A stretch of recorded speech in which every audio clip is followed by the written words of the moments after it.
Hello everybody, my name is Dave Michael. I'm the CEO and director and operator of this facility. Welcome.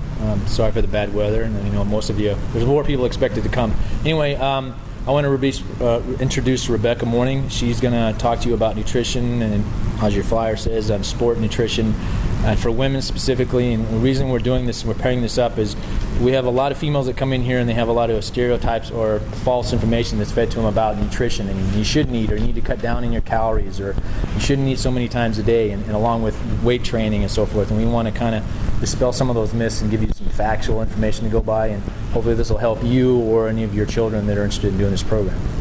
And if you have any questions afterwards and want to speak to us about what we do, we'd love to talk to you afterwards. Without further ado, I'd like to introduce Rebecca. Thank you. Give me 1 second as I wire up real quick here. All right, perfect. So a little bit about my background. I'm a registered dietitian specializing in sports nutrition. I have my master's in exercise physiology and my undergraduate degree in nutrition. So you have to have an undergraduate degree in nutrition and go through an internship program, just like a physical therapist would go to PT school.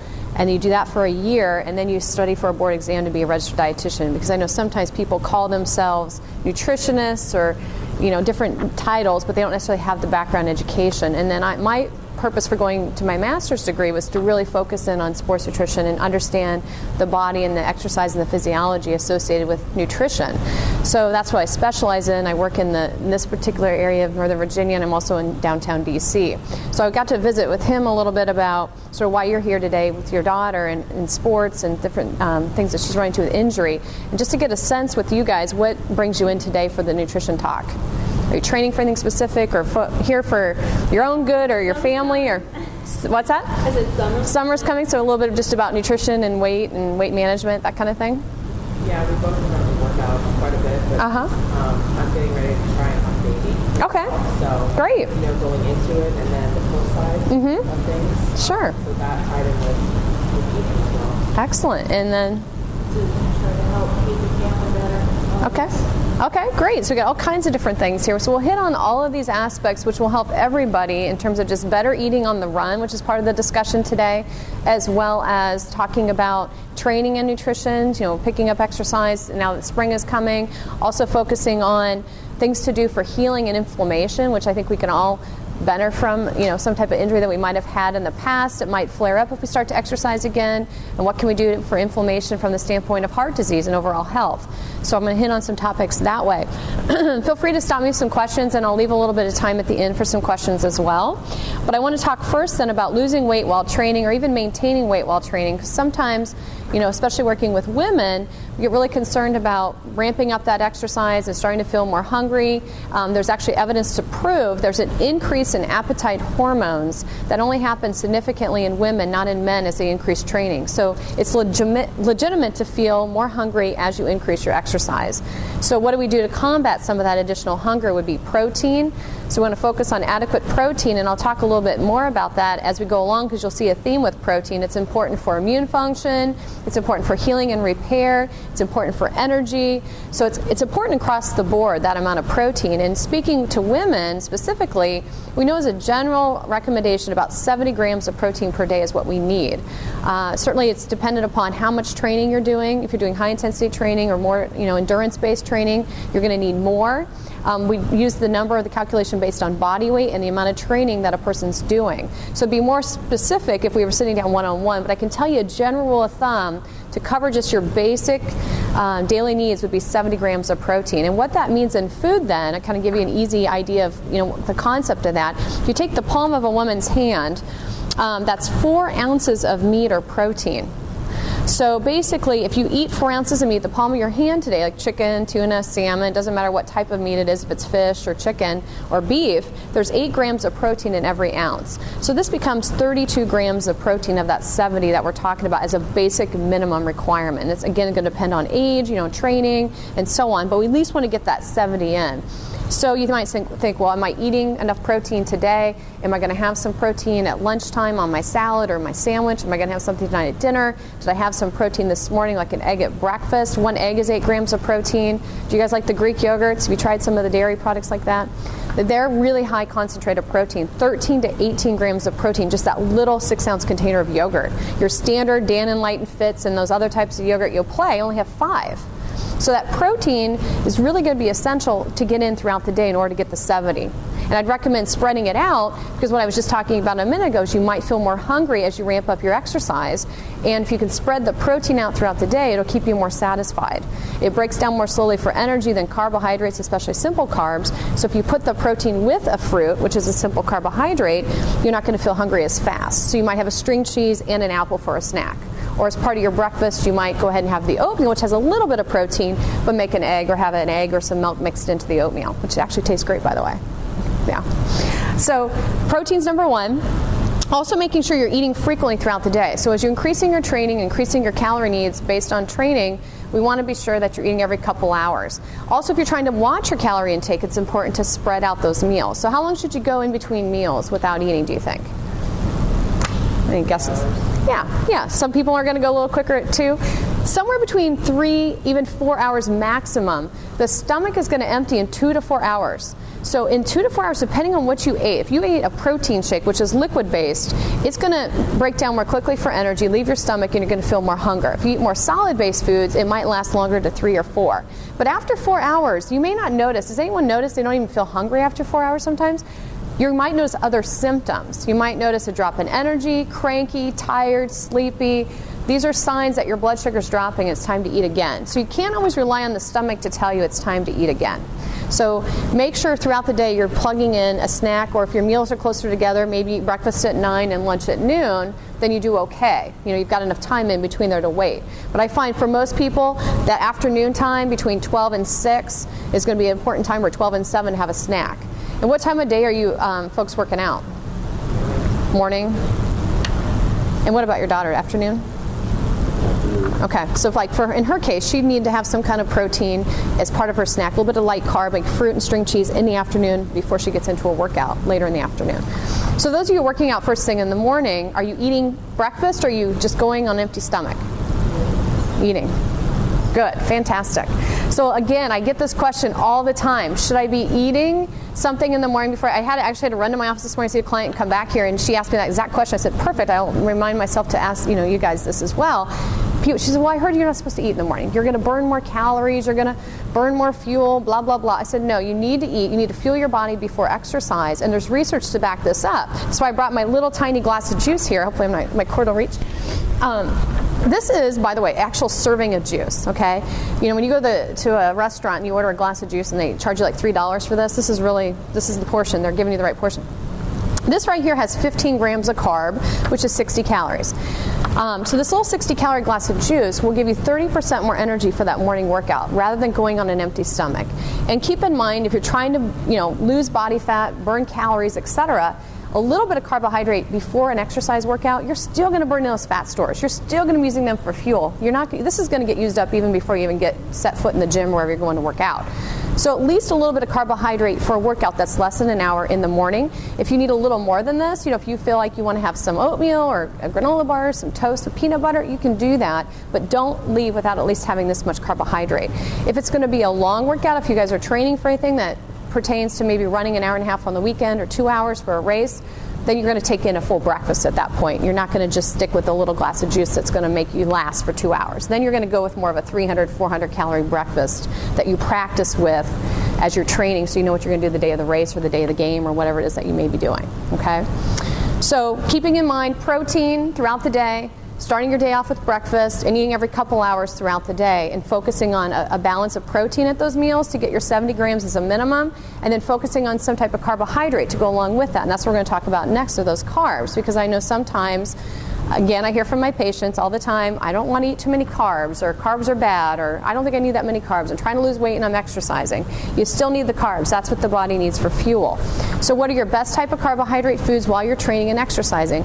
Stick with whole grains as much as possible. Certainly fruits are going to fall into this. They're a simple carbohydrate, but they're a wonderful choice to couple in with a meal or as a snack with some protein, so don't leave them out. What we want to avoid are the real simple carbs that are processed, like your cookies, those crackers full of sugar, the granola bars that are loaded up with sugar. Those are not necessarily the best choices to really be sustainable. When you're focusing on a meal time, you could do whole wheat pasta. I like the Barilla Plus pasta, which has some soy protein. You like that one? I also like quinoa. Are you guys familiar with what quinoa is? People like to say quinoa. Now I'm getting the heads nodding. Yeah, Quinoa. I just bought the tricolor quinoa at Trader Joe's. It's great. It's just pretty, that's all that is. It's just different colored quinoa. But you have to know how to cook it, and boil it like rice, but flavor it up a bit. No one's going to sit down and eat plain rice and think that tastes great. You got to do that with the grains, but it cooks just as fast as rice, but it keeps really well in the refrigerator. So it's a great, option for a meal on the go, or to take with you to lunch or something like that. So think about fiber when you're thinking whole grain. There should be at least 3 grams of fiber in a good source of whole grain. So if you are into cereal, for example, in the morning, look for 3 or more grams of fiber. And when you're looking at oatmeal, if you buy the whole grain oatmeal, the oats, the rolled oats, or you do the steel cut, you're going to see there's 3 grams of fiber there. Quinoa, by the way, has 6 grams of fiber in a half a cup. So it's a really good choice for fiber, whereas rice, not so wonderful. Only 1 gram of fiber in white rice and only 2 grams of fiber in brown rice. So it's not as sustainable, it's not as satisfying without all that fiber and protein intact, because also rice only has 1 gram of protein and quinoa has 6. So explore some of these whole grains, bulgur, kamut, quinoa, and see how you do with those. So throughout the day, we got to focus on carbs, we got to focus on protein, not so much fat, all right? And that's where I get it, I look at some of the nutrition plans that people write up, they bring in their food diaries, and I take a look at it, and nuts are on there a lot, trail mix, peanut butter. I had this one guy I just saw, he's a runner, and he was eating 6 to 8 tablespoons of nut butters, peanut butter and almond butter before he went to bed. 600 to 800 calories of fat before he went to bed, okay? Because basically 2 tablespoons of peanut butter has 20 grams of fat. So once again, what's most important for your body while you're training is protein and carbohydrate. We need some fat. We don't want to leave it out because it's important for hormone development. I'll get some guys sometimes that are cutting way back on their fat, and I remind them you need the fat for hormone production. So keep that in mind. It's also important for a little bit of satiety and also flavor in food, but you don't need to be adding a lot of fat. Limit those nuts to maybe 15 almonds or about 100 calories worth of nuts. Peanut butter is okay every now and then, but really keep an eye on the calorie count. And it's not so concentrated in protein. That's the other downside. It's only 8 grams of protein for those 2 tablespoons of peanut butter for 200 calories, where we can eat that whole palm's worth of chicken and get 24 grams of protein or so, and just for 4 ounces for 200 calories. So think about that when you're eating the nut butters. So watch the fats, just small, moderate amounts of fat, not a lot of fat before you work out, obviously. And what do you need right after that workout? What's the best nutrition to get in after a workout? Protein and carbohydrate. And the best for a longer workout would be chocolate milk. Did you guys know that? Yeah. The reason chocolate milk, you might say, why am I going to drink chocolate milk? There's a lot of sugar in chocolate milk. Because chocolate milk has a 4 gram of carb to 1 gram of protein ratio. So when we add the chocolate, we boost the sugar content, we increase the amount of carbohydrates in that recovery drink, and that's what our body needs when we finish the workout, is the carbs within the hour and the protein within the hour. And the sooner the better within that hour. But if you're worried about weight management here and exercising, and you're not out doing long bouts of exercise, and you're going to eat your breakfast after your workout in the morning, or you're going to have some kind of recovery drink then, that would be appropriate. Certainly you don't need to be drinking chocolate milk if you go, walk on the treadmill for a half hour. It's not important at that point in time. But if you're doing some long sustaining exercise or a training practice of lacrosse, that would be a good example where you could use the chocolate milk right away and then go home and have dinner. For those of you that are doing, you guys are basically running, or what are you doing for training? I'm doing everything. except for running. Okay. Yeah, no running. Like mostly classes. Classes? Everything ranges from aqua aerobics to weights to spinning. Okay, great. And you're doing it, you said you're eating breakfast first and then you're having the workout, right? Yeah. So yeah, and are you taking anything after those workouts? I'm sorry? Are you eating anything after those workouts? The protein. Okay, good.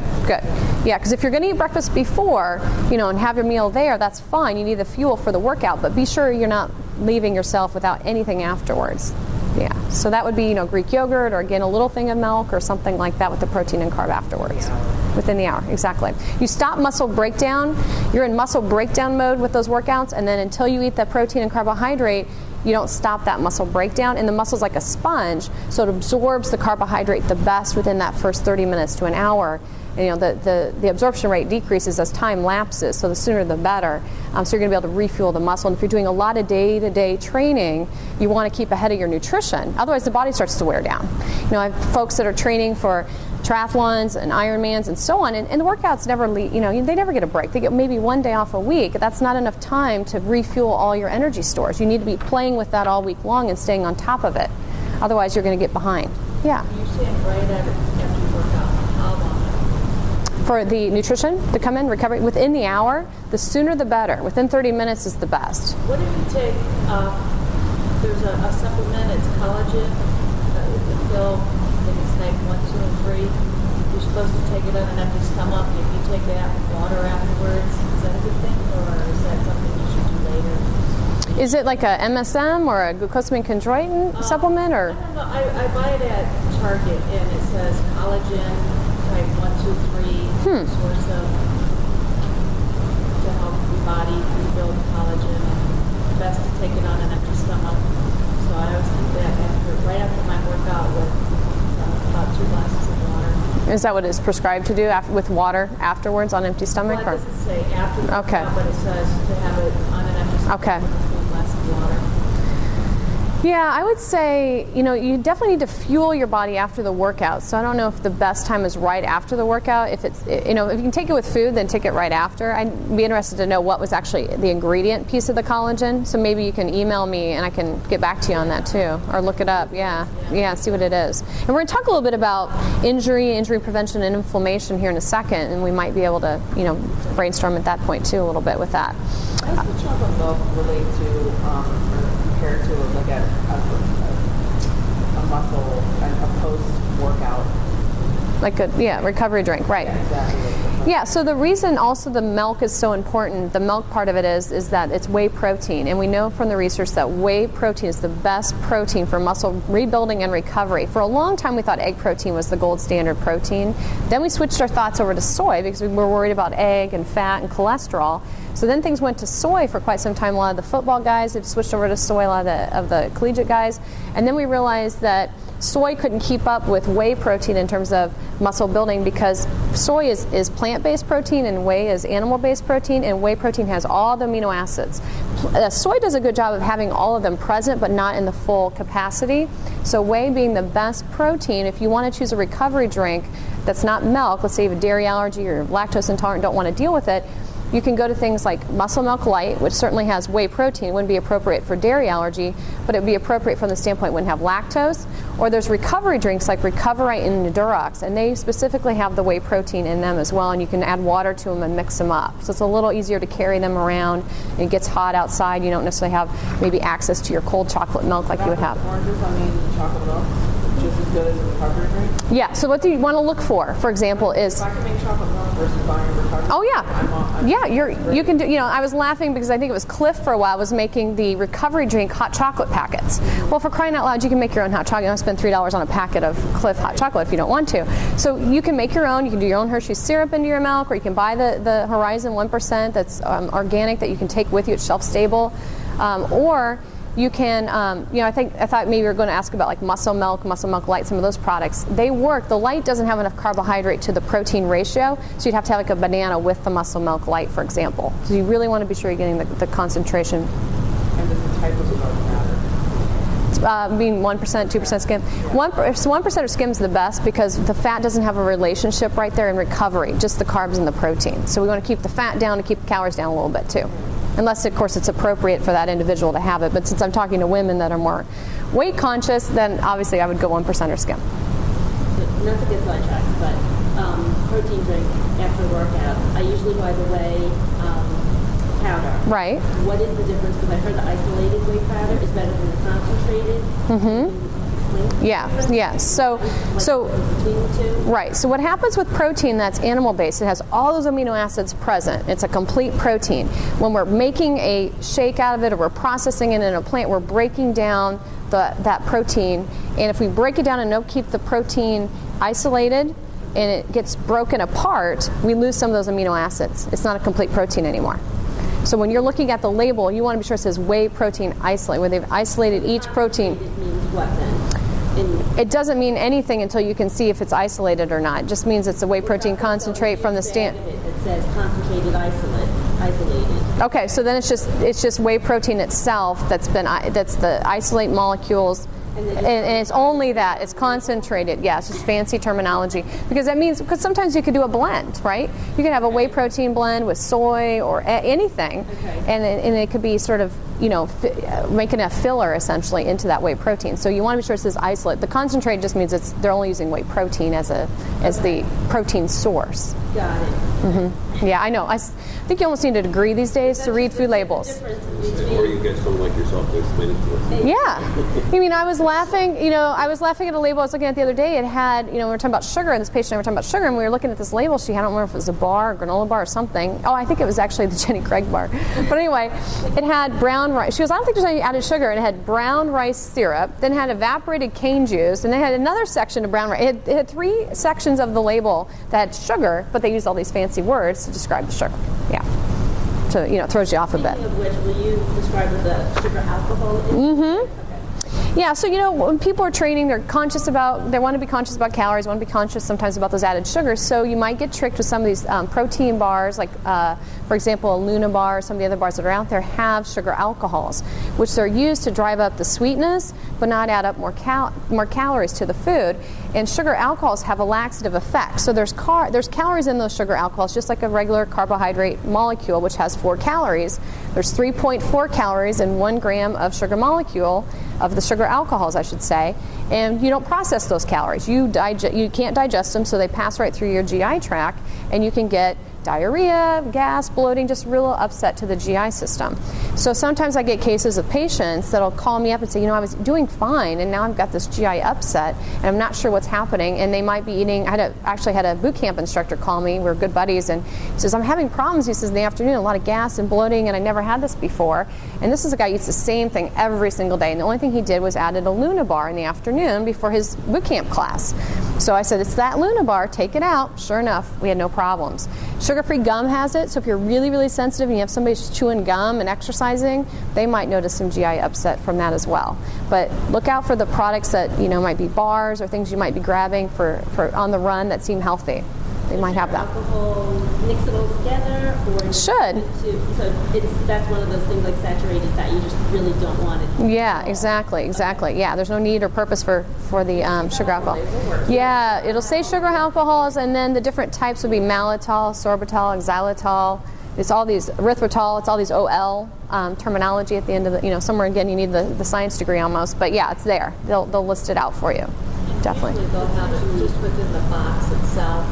They'll say how much of it. Yeah, and they'll how many grams on the label. A lot of times under sugar, they might say 4 grams sugar alcohols, 8 grams, 12 grams. The higher it goes, the more likely you're going to have some side effect. More concentrated it is. Yeah. So that's another part on there too. And then calorie level is important here too. I don't want to skip that concept on losing weight while training or watching your weight while training, being conscious, because it's very easy to eat more than what you burn in exercise sometimes, given certain scenarios. Like for example, I've got this wonderful client who's training and trying to lose weight, and she's signed up for a 5K, and she's running with her running group on Saturdays, and I know the running group leader, she's great, and there's people training for 5Ks all the way up to marathon. And so she's doing the lowest end of the range, and she's walk running, and so she eats her adequate breakfast before she goes, so she's fueled because it's a later morning training. Then they have chocolate milk for recovery and bagels and all kinds of fun stuff afterwards, for bananas, which is great for those that are running the 18 miles or the 16 miles, and here she's just doing the 3 miles. So she already had a great breakfast, ran 3 miles, had recovery of some chocolate milk. Then she goes home and has another snack, or goes out. I guess the ladies all go out for brunch. So at that point, I'm kind of laughing, like, okay, we want these calories for some exercise burn here for weight loss. We don't want to be fueling beyond what you've even burned. It's very easy to do that sometimes. So you want to be conscious of this when you're talking about calories in versus calories out, what you're burning in workouts. And if you're using machines, be careful what they're telling you for your calorie burn, ellipticals and treadmills and of the like. So a good rule of thumb, and again, everybody's different and it's hard to just throw numbers out in terms of what kind of calorie level people should be looking towards. It depends a little bit on, you've got teenagers versus folks that, we've gone through puberty. We're not going to, our metabolisms are on the slowing down side. Everybody's going to be different in that angle, but in how much exercise we do. The average person burns about 10 calories a pound, if that gives you some perspective. And then you build on top of that what you're doing for exercise. And then you can build around, is it, a faster metabolism or slower metabolism? You might be 11 calories per pound or 9. Men versus women, men are going to be at the higher end at 12. Women are going to be 9 or 10. It just depends. And when you come see me, we can actually do the analysis, figure out your calorie needs, height, weight, age, activity level, do resting metabolic rate tests. I just did one this morning on a woman. She was 1880 was her RM, or how many calories she needed at rest. It can vary. I've seen 900, I've seen 18, I've seen 2,000, just depends. So you can get a specific reading, or you can use a calculation to figure that out. But just keep in mind it's going to vary some, and also think about how much you're doing for exercise. How much of that burn do you need to replenish based on the training you're doing versus how much are you going to use just towards weight loss or weight maintenance? Some people exercise to eat more. You got to have a fine balance there. That's my ultra runners that I see. A lot of them, I swear, they all say, I love to eat, so I love to run. I swear, it's a back and forth relationship. 50-mile races all the time, 100-mile races all the time. So I wrote down some healthy snacks. I don't know why my Y got scooted over there. Sorry about that. But healthy snacks, just ideas there. You'll see most of the time have some kind of protein involvement. They're quick on the run things. I love this better than peanut butter. It's at Trader Joe's. It's half the fat. They defat the peanuts. One time I tried to defat my peanut butter, and I took my jar and I poured the oil off the top, the all natural. Sounded like a great idea at the time, and then I had this rock that I couldn't spoon out anymore. Things just taste horrid, though. Does it taste okay? It tastes fantastic. Really? Yeah. There's plenty of fat still in the peanut butter. They only take about 50% out, so it's good. It's really good. You need a Trader Joe's more, though. Yes, I joined the Facebook support group to get Trader Joe's out here. Yeah. I'm like, if I had the money to invest, I'd build one right now. Love Trader Joe's. So check it out. That's an option. It's half the fat, half the calories. So it's kind of nice. And then some energy boosters to think about. Energy is a big deal. We don't tend to have enough. We're always trying to find more energy. If we're doing a lot of training and exercise, it might zap our energy rather than boost it sometimes. So a couple things you got to check, a little checklist here for you. Think about, if I'm not feeling like I have the energy or I can't keep up with my exercise, what am I doing wrong? Am I getting 64 ounces of fluid as a minimum per day? That's 8 cups of fluid. It doesn't have to be all water, but you want to be adding that up throughout the course of the day. You're getting enough. That's important. Also, I didn't put it down under healing and inflammation, but let me tell you, if you're not hydrated properly, you're not lubricating your joints, you're drying out the cartilage in your knees over time. There's a lot of negative side effects to not staying hydrated with exercise. Vitamin D, also a big deal when it comes to energy. 50% of the population is vitamin D deficient. So of the folks here, anyone been tested and found out? This has been the stress factor to my daughter has been found that she's really deficient. Yeah. And so it's been a challenge. We've had to, now we're just back up 10,000 to get it back up again. I don't know why, but a lot of kids' injuries seem to be, and I don't know why all of a sudden we have vitamin D deficiency. Yeah. Maybe you can talk about that. Yeah. I'm super fascinated with vitamin D because certainly as a dietitian, all these years I've been able to say, actually I've been talking about vitamin D now for a good 4 years, but prior to that I used to say as a dietitian, you can get everything you need in your food. You don't need to supplement. It's just an option if you want to take a multivitamin, or if you're a little, anemia is one issue that we need iron and things like that. But in terms of a healthy diet, most people don't need to supplement. This vitamin D thing has been an epidemic now. It's really turned tides. I used to say 1 of 3 folks were vitamin D deficient. Now the statistic's 50%. And it's not necessarily older adults, it's definitely children. I just had a baby, and this has changed in the last 3 years. I have a 3-year-old and I just had a baby, and my new baby, the recommendation is drops of vitamin D every day at 400 IUs. And they've changed the recommendation in the last couple of years. And once you're age 1 and on up, you need 1,000 IU of vitamin D every single day. And the reasons for some of these, we're not exactly sure 100%. We have some idea. One is that we live too far north in this region. We don't make vitamin D all year round. So from September to March, the sun's too far away from us to really penetrate our skin and make the vitamin D that's necessary. And if we wear clothes, we're not having our arms and legs exposed. In the wintertime, that doesn't help either. And in the summer months, you have to have arms and legs exposed 3 times a week for 15 minutes with no sunscreen to make vitamin D. The pollution in our air can disfragment the rays so that they don't penetrate our skin either to make enough D. The darker our skin tone, the more melanin in our skin, the less vitamin D we can actually make as well. It protects our skin. You can't make vitamin D through a window or a windshield or anything like that in your car. It has to be direct relationship there. Also, fat cell receptors are storing the vitamin D, so if people have a lot more fat cells, we're seeing that they're needing more vitamin D to keep their levels normal. And then who knows what else in our environment, what else is happening that this has been such an epidemic and it's been changing. And you might say, well, milk is fortified, right? Because that did correct the epidemic way back when with vitamin D deficiency. But the issue now is we'd have to drink about 20 glasses of milk a day to get that 1,000 IU of vitamin D. And there's a little bit in egg yolk, but not enough to keep up with what we need on a daily basis. So I brought my little example. This is what my family takes. Including myself, the little gummy vitamin Ds, 1,000 IU.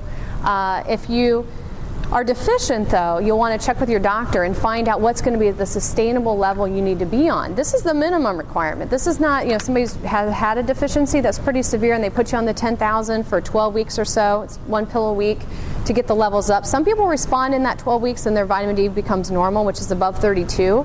Other people don't respond, and it could be a year before we see their D levels back to normal. What's a reasonable measurement time in between as you're adjusting the vitamin D level? Usually they look at it about 3 months at a time, 12 weeks at a time, right? So you'd go back in 12 weeks, they'd reevaluate her D. Is it normal? Is it not? If it's really still very low, they might keep her on a really high dose, or they might drop her to like 4,000. Sometimes they experiment. Doctors do where they might, instead of giving you one pill once a week, they might break the dose up and have her take smaller amounts more frequently through the week, so see if that gives her better absorption. And are you seeing cases where it's leading to increased injury? Oh yeah, totally. Yes, definitely injuries. Also, it's kind of scary in some respects what vitamin D can do if you're deficient. It impacts your immune system. So if you have a lowered immune system when you're low in vitamin D, you're prone to different types of diseases. Seasonal and food allergies being one of them.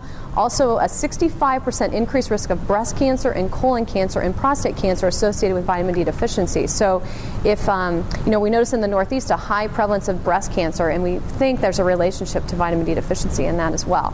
Also, rheumatoid arthritis, MS disease, and Parkinson's disease are associated with vitamin D deficiency. And they can tell that just by blood tests. Yeah, exactly, yeah. So most doctors, most primary docs are running D, but I wouldn't, I would just double check. You're ready to go in and get your blood done, just make sure they're including it. It's not the standard panel. They're going to say, we're going to run a CBC on you. It won't be part of the CBC. And some doctors, though, like my physician, my primary runs it on everybody, which is great. You don't even have to remind him, and he'll check you. In our case, it was really highlighted from the sports medicine doctor. Good. There's probably something going on here. Right. So we have to go back in. So you almost have to pull it out. They're not going to come jumping out at you at the normal doctor. Unless they're really up on it, yeah. But it depends. Vitamin D is not water soluble. Right, it's fat soluble. Okay, so how is it used in the body, and how do you, I guess, is it just a matter of getting tested and finding out what your body, getting tested and then getting tested 4 months or 6 months later to find out what your body used in that period of time? Only if you're low. Only if you're low. If you're not low and you go and it's normal, in the normal range, which is 32 to 100, by the way, and 55 is optimal vitamin D. Because I saw a patient who was 34. And her doctor told her, it's fine, your vitamin D is fine. Well, yeah, it's in the normal limits, but it's right on the ticker. Is it going to go down under 32 next year or in the next 6 months? It's wintertime right now. Or is it, is that where she's normally at all the time? It's hard to say. I would just treat it like you do any annual physical. Stay on top of it every year. The more active that you are, the more your body is using vitamin D? We don't have any research to support whether activity would use it more and some people don't use it. Well, there's a vitamin D receptor gene. We do know there's a vitamin D receptor gene, and some people lack that vitamin D receptor gene. That could have an impact on whether or not you're going to get the vitamin D and utilized in the body like you should. So it's a matter of, there's a couple aspects. If you have a very overweight person, they have a lot of fat cells. They're going to store more of that vitamin D, and they're not going to give it back to the blood. So you're going to give them a lot more to try to give the body an opportunity to use it. If you have somebody who is indoors all the time and not exposed to the sunlight, it may just be a consequence of their lifestyle that's driving their vitamin D status down. Or we also are looking at medications, thyroid medication and metformin for diabetes. We're seeing some kind of relationship between vitamin D deficiency and these medications, and who knows what others fall in that category. So there's a lot of, I mean, when half the population is deficient, there's a lot of reasons why. The risk of having too much in your system. Very, there's no documented case of toxicity. You'd have to have over 10,000 international units daily to be at the toxic level. So 1,000 is a safe. Very safe, yeah. Very basic. Yeah. I was going to say, do you find, I mean, would it spike in the winter, versus, I mean, Sometimes it drops in the wintertime if you're, right. And in summer's better. There's been a lot of research studies with looking at indoor athletes versus outdoor athletes, and we're finding the same amount of deficiency in indoor versus outdoor, which is interesting too. Because I work a lot with triathletes, runners, they're all outdoor sports, and in the summer months they'll get their blood checked. I had an Ironman guy whose D was severely low. He discovered it over the summertime, so it wasn't like he wasn't getting exposed. Well, he was wearing sunscreen. That blocked it. Right. The only argument to that they give me too is that if they're out there on their bike 4 or 5 hours, they're not getting their sunscreen on. There's plenty of lapse in that 4 or 5 hours that they're not getting covered. But yeah, who knows? So what you take on that one is that cumulative, like vitamin C, you take it, pee it out. No, it is fat soluble, like we were talking about. It will store in the body. Like if you took 5,000 units every couple days. You could do it that way too. Mm-hmm. Yeah, if you were if I forgot my D last night, and I knew that, I'd take 2 today. I'd just keep my 7,000 consistent each week. Mm-hmm. We department like a daily multivitamin, Yeah. and I don't know what the level of D is. Depends on the brand. I haven't seen one yet, but I could be wrong. I haven't seen one yet that has enough D. So it's even always fine. So like my son he's so cute in the morning. He has his gummy D, he has his gummy multi, and he has his gummy fish oil. He asks for him every morning. He's a little bowl of vitamins. It's very cute. So we keep him healthy that way. But yeah, and and there's also lots of research on illness and vitamin D. And I didn't even bring that up, in terms of the amount of people that are sick with flu each year. In doctors' offices, they look at if they're tracking vitamin D and if they're taking it or not, and they find that the doctors' offices that weren't following people with their vitamin D were getting more illnesses. So even just, as an athlete or an exerciser, you want to stay healthy, because exercise can suppress immune systems, especially if it's a lot of training, 5 or 6 days a week, or you're doing endurance training for a marathon. It's going to lower your immune system, decrease your immune system. So adequate protein is important for energy. I've already covered that one. Eating frequently is important. We covered that. And hydration on a daily basis. So how do you know if you're hydrated or not? If you get a headache above the eyes, you're dehydrated. If you're not going to the bathroom frequently, if your urine is dark in color, like apple juice, you're dehydrated. These are symptoms. You might get muscle cramping. That could be another indicator, but sometimes muscle cramping can be electrolyte imbalances or calcium and magnesium as well. So, but definitely think about that. And then foods for healing and inflammation. I learned one myself this week. I was doing some research for another thing that I was doing, and cauliflower came up.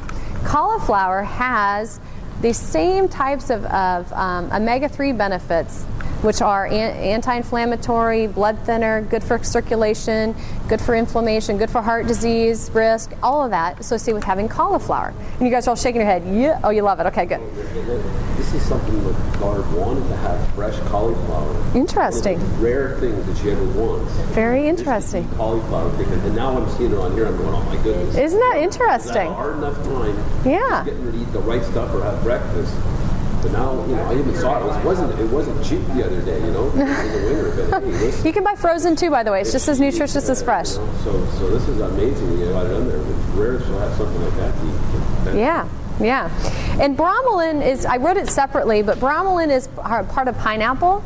And so the ibuprofen benefit, that you'd see in taking ibuprofen or Advil or those types of NSAIDs, you get the same effect from bromelain, which is naturally found in pineapple. So that's a very cool thing too. I'm stressed.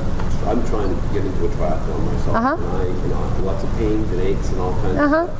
And then there's the side of, stay away from that stuff. You should be not doing that to your body. Right. What is your opinion about it? When you're feeling kind of that pain, you get a little older, right? More aches and pains. I like, every now and then, I don't like going through the day with lots of pain, but, then you have the other side of it. You shouldn't be, should be backing off and getting away from that. What is your opinion on eating things like Yeah, it's scary. I mean, I just had a woman this past week who had a bleeding ulcer in her stomach from taking too much aspirin and these types of things, because that's the one major consequence. And she lost several units of blood before they could get it corrected, and she almost died. Actually, it was really scary. So. I don't know how much she was taking on a daily basis, but she said she was using it. And the thing is, some people start taking it prior to the workout because they're like, I'm going to hurt at the end of the workout. That's the worst thing you can do, because you are setting, it's very hard on the stomach lining. And if you're popping it right before a workout, you're not eating something right then either. So there's no food to kind of help it, buffer it. So if you were going to use it, you would use it afterwards. Also, what I would say is if you have chronic pain or even acute pain and you're using it, think about what is it that's going on. If there's something in the mechanics, come see these guys here. They can help you with, what is it that maybe you're doing incorrectly, that maybe if we corrected the biomechanics, it wouldn't hurt as much, or maybe the form is off, or the running or the cycling, they maybe need a bike fit. Who knows? That could help you. Because pain is a symptom. It's a sign of something's not right.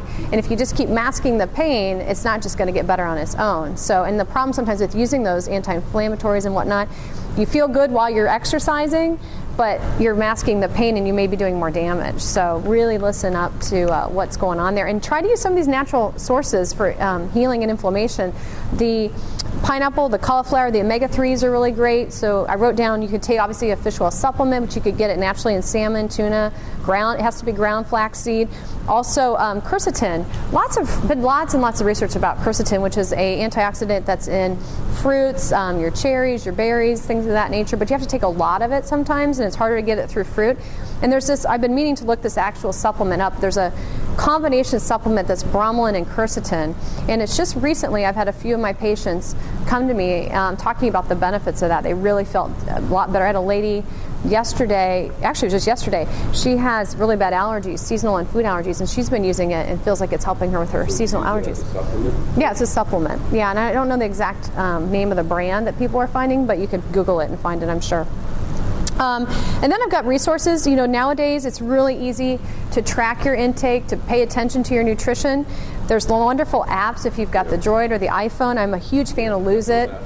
And Calorie King is my other favorite. I've been with Calorie King for years. He had books. He comes out with a book every year. It's a little calorie guide book, and he has a great website where you can food search. There's an app on the iPhone or the Droid now where you can just type in any food you want to look up the nutrition information on. The eatright.org is where you find dietitians and sound nutrition advice that's based on background research and information. It's the legitimate stuff. And then the choosemyplate.gov is the new icon used for understanding nutrition and the basics of nutrition instead of the food guide pyramid. So it's a plate that essentially shows you on the plate how you want to be mapping out your portions for the day. So like I talked about, your palm is your protein. That fits right in one section on the quarter of the plate. The other quarter would be your fist, which is your cup of starch. And then the other half of the plate is your vegetables, or vegetables and fruit, depending if you want to eat fruit at the meal time or not. Much better to understand that than looking at some crazy colored pyramid and trying to figure out what you should be eating during the day. So that's the myplate.gov. You can check that out too. So I want to give you a few minutes for questions at this time too. Can you talk a little bit about the whole organic versus as it relates to milk, all the way down to vegetables, the whole, where's that going? Is it a fad? Is it here to stay? Is that the way to go? Yeah. There's just so much out there. There is. There's a lot. Right. And and it's expensive sometimes too, right? I mean, is it worth the money that you're spending? Because if it is, obviously it's you and your family, and that's probably the most important thing you actually spend your money on versus other material things. Sure. Yeah, so when it comes to organic versus non-organic, the place you want to put your money and your time and effort into would be the organic fruits and vegetables, primarily the Dirty Dozen. And you can just, again, Google the Dirty Dozen, print your little list off, go to the grocery store, and stick with those particular fruits and vegetables that you know can be full of more pesticides. It's really hard to eat berries and wash them really well, things like that. So it's important to stick with the organic on that end. Then it becomes more of a personal preference. Sometimes I think we feel better, or we think we feel better, or the taste is better. I mean, they really haven't been able to pinpoint anything in the research say that this organic carrot has more nutrients than this non-organic carrot.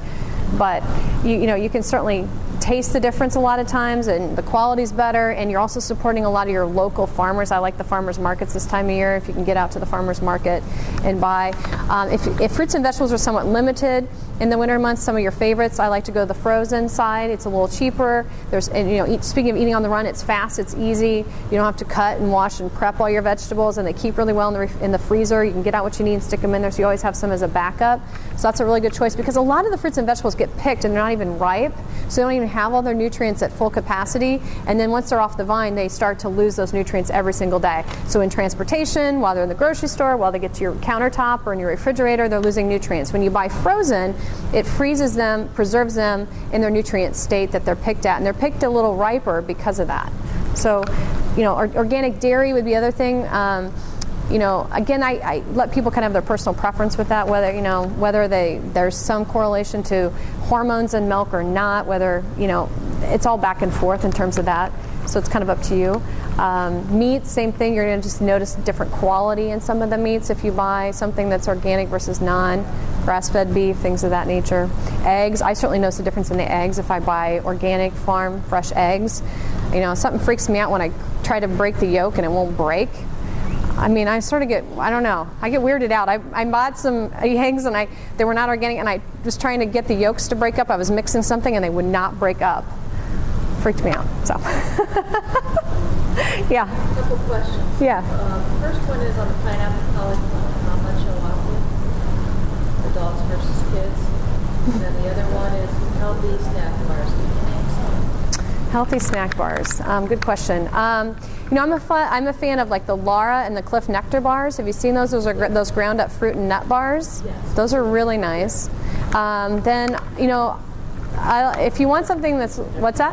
Cliff Nectars are different than Cliff. Yeah, there's all kinds of Cliff bars. There's those Cliff energy bars that are like 260, 300 calories, and these guys are like 180, 190, and there's all natural ingredients, just fruits and nuts. The regular Cliff bars, are those not good for kids? They have one for kids that's actually better, because you wouldn't want to give a kid a gigantic bar. They have the Cliff Z bar, and it's at Trader Joe's. It's about a 140 calorie bar. It's great for adults too. It's a little quick energy bar on the go. So that one's nice.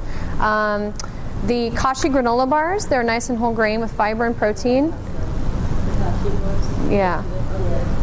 I like the dark chocolate cherry. Oh yeah, the dark chocolate cherry chip. I have a hard time with that. The stuff that for the snack.